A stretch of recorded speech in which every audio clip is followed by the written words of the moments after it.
Nikola Tesla का जन्म जुलाई 1856 में क्रोएशिया में हुआ था। इनके फादर एक प्रीस्ट थे और इनकी मदर कभी स्कूल नहीं गई थी, लेकिन बहुत ही इंटेलिजेंट थे। ये एक सर्बियन फैमिली से बिलोंग करते थे। निकोला टेस्ला वही व्यक्ति हैं जिन्होंने हमें एसी करंट दी। इससे पहले एडिसन की डीसी करंट को ही अच्छा माना जाता था।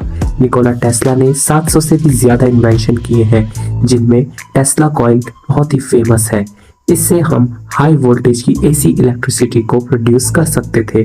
इन्होंने सबसे पहले नियाग्रा फॉल्स पर हाइड्रो इलेक्ट्रिक पावर प्लांट भी लगाया और फ्लोरेसेंट लाइट बल्ब का आविष्कार किया। उन्होंने एक्सरे और रेडियो का थियोरेटिकल मॉडल बनाया था, लेकिन यह काम आग में जल गया। उन्होंने टेस्ला टरबाइन बनाई थी जिसकी एफिशिएंसी 98% थी और वो उनके इन्वेंशंस में सबसे फेवरेट भी थी। उन्होंने इंडक्शन मोटर का भी आविष्कार किया, जो कि आजकल वैक्यूम्स और ब्लो ड्रायर्स में यूज होता है।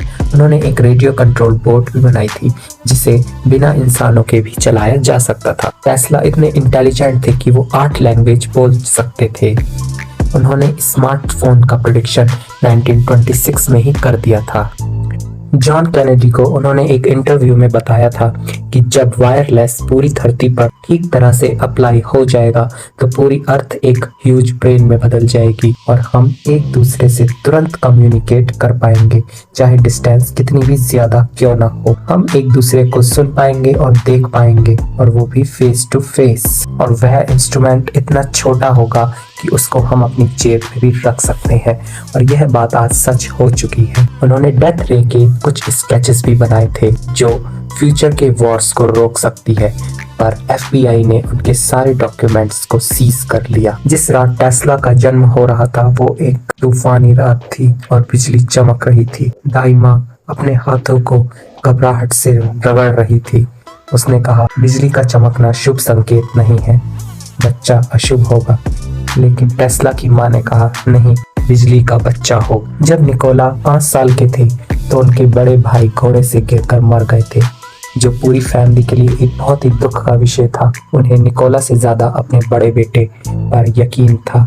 निकोला के भाई की डेथ ने उनके फादर को डिस्टर्ब कर दिया। वो चाहते थे कि निकोला उनकी तरह एक प्रीस्ट बने, लेकिन टेस्ला को फिजिक्स और मैथ्स ज्यादा इंटरेस्टेड लगते थे। 17 साल की उम्र में उन्हें कॉलरा हो गया और उन्हें 9 महीने तक बेड पर आराम करना पड़ा। कई बार उनकी हालत इतनी खराब हो गई कि वो डेथ के स्टेज पर पहुंच गए। उस समय टेस्ला ने अपने पिता से कहा कि मैं प्रीस्ट नहीं बनना चाहता। तो टेस्ला के फादर ने उन्हें प्रॉमिस किया, जब तुम ठीक हो जाओगे मैं तुम्हें इंजीनियरिंग कॉलेज में भेजूंगा। इसी के साथ टेस्ला प्रीस्ट बनने से बच गए। टेस्ला की सेंसेस भी बहुत तेज थी। वो 550 मील से भी थंडर को सुन सकते थे। अगर वो किसी बुक को कुछ मिनट तक देख लेते तो उस बुक की इमेज उनके दिमाग में छप जाती थी। जो भी इन्वेंशन उनके दिमाग में आता था, बिना उसे नोट किए ही वो उसका पूरा डायग्राम और टेस्ट्स अपने दिमाग में ही कर लेते थे। उन्होंने इलेक्ट्रिक मोटर का आविष्कार भी चलते चलते अपने दिमाग में कर लिया था और अचानक ही वो रेत पर उसका चित्र बनाने लगे थे। टेस्ला एडिसन से मिलने यूरोप आए थे क्योंकि उन्हें एक लेटर मिला था कि वो एडिसन के साथ काम करें। उस समय एडिसन की कंपनी में बहुत सारे वर्कर्स काम करते थे। टेस्ला एडिसन से कुछ समय के लिए मिले और उन्होंने एडिसन के एक जनरेटर को एक रात में ही ठीक कर दिया।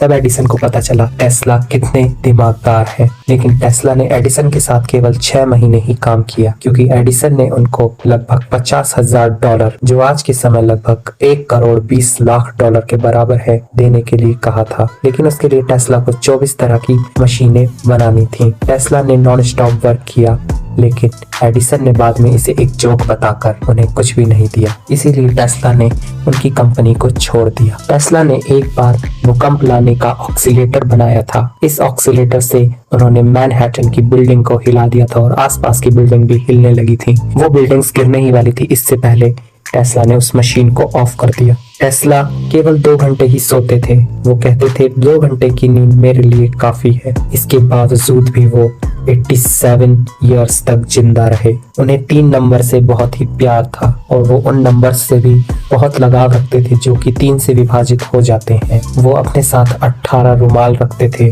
अपने हाथों और डाइनिंग टेबल और कटलरी को पोंछने के लिए। क्योंकि बचपन में उन्हें कॉलरा हो गया था, जिससे वो बहुत ही ज्यादा जर्म्स से डरते थे।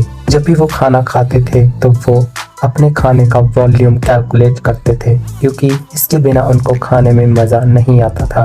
वो चाय पीने से पहले कप का वॉल्यूम कैलकुलेट करते थे। इन आदतों की वजह से वो अकेले ही खाना पसंद करते थे। बूढ़े होने पर वो वेजिटेरियन बन गए थे और केवल मिल्क, हनी और वेजिटेबल्स का जूस ही लेते थे। वो अल्कोहल, टबैको और लेडीज से दूर ही रहना पसंद करते थे। टेस्ला एक हैंडसम इंसान थे। उनके बाल काले और आंखें नीली थी। वो 6 फुट 2 इंच लंबे और स्लिम थे। बहुत सी औरतें उन्हें प्यार करती थी और वो एक सेलिब्रिटी की तरह रहते थे, लेकिन वो औरतों से दूर ही रहना पसंद करते थे, क्योंकि उनके अनुसार ये सब चीजें इंसान की पढ़ाई को और इंसान को डिस्टर्ब करती हैं। टेस्ला को ज्वेलरी से भी नफरत थी। वो पर्ल्स और ज्वेलरी को भी पसंद नहीं करते थे। जब उनकी सेक्रेटरी एक दिन मोती पहनकर आई तो उन्होंने उसको घर भेज दिया था। टेस्ला 1937 में नोबेल प्राइज के लिए नॉमिनेट हुए थे, लेकिन उन्हें 38 वोट्स में से केवल एक ही वोट मिला। 1909 में साइंटिस्ट मार्कोनी को रेडियो के लिए नोबेल प्राइज मिला, लेकिन 1943 में टेस्ला की डेथ के कुछ महीने बाद सुप्रीम कोर्ट ने टेस्ला के जले हुए रेडियो के पेपर्स को रिस्टोर कर लिया और बताया मार्कोनी से पहले टेस्ला ने इन पेपर्स को सबमिट कर दिया था। टेस्ला को कबूतर बहुत पसंद थे।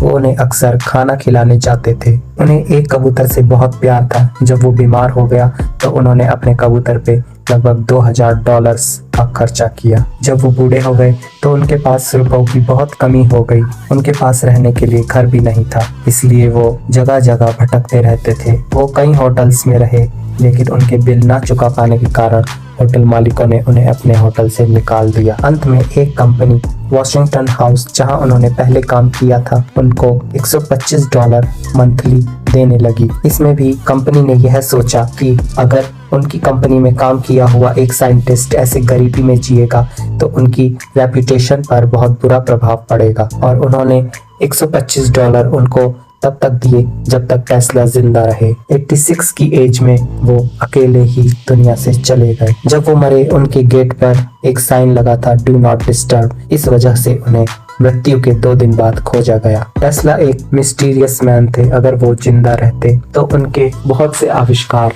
हमारे लिए आज बहुत ही काम की चीज होती। उनके बहुत से आविष्कारों को FBI ने जब्त कर लिया है। अगर वो आज जिंदा होते तो इलेक्ट्रिसिटी हमारे लिए बहुत ही आसान चीज होती, यानी कि इलेक्ट्रिसिटी को एक जगह से दूसरी जगह इतनी आसानी से पहुंचाया जाता और हमारे पास इलेक्ट्रिसिटी की भरमार होती, क्योंकि वो सन, विंड और नेचुरल थंडरस्टॉर्म से बिजली को जनरेट करने पर रिसर्च कर रहे थे।